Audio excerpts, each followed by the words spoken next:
Hi there, my name is LJ Ball, and today I'll be talking about the study we were assigned for this week, um, Daniel's Sexualized and Athletic Viewers' Attitudes Towards Sexualized Performance Images of Female Athletes.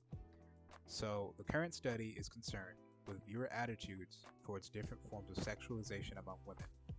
It acknowledges how women are frequently objectified in media as sexualized objects, and seeks to advance the literature by examining viewers' diverse attitudes towards different types of sexualization among women in the realm of sports, where another characteristic of the women depicted is their sport performance.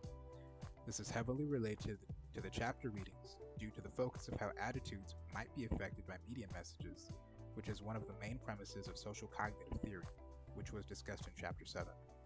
The ability for humans to learn things vicariously has severe implications in the realm of media, where models frequently depict behaviors and characteristics that impact viewers' attitudes about various subjects. This is particularly impactful in the realm of sexual socialization, in which people learn certain things about sexuality from the media. Media messages about sexuality are very consequential in shaping sexual attitudes and behaviors among viewers, and have severely different outcomes for men as opposed to women.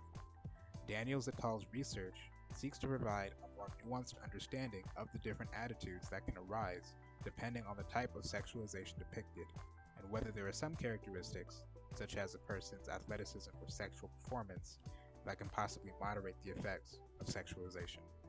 This current study is rooted in a growing body of research that examines viewers' attitudes towards women who are sexually objectified in the media.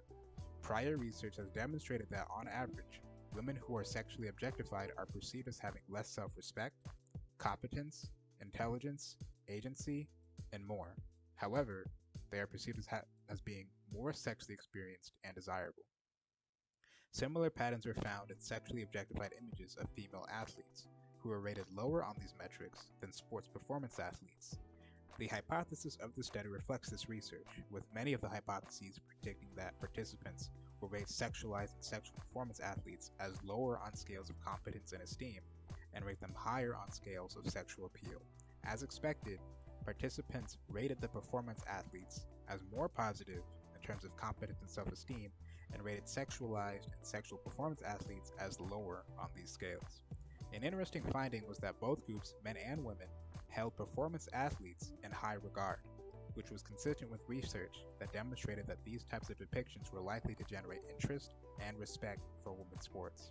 That last point about performance athletes being able to generate hype and interest on their own has important implications for assumptions the media has held regarding sexualizing women.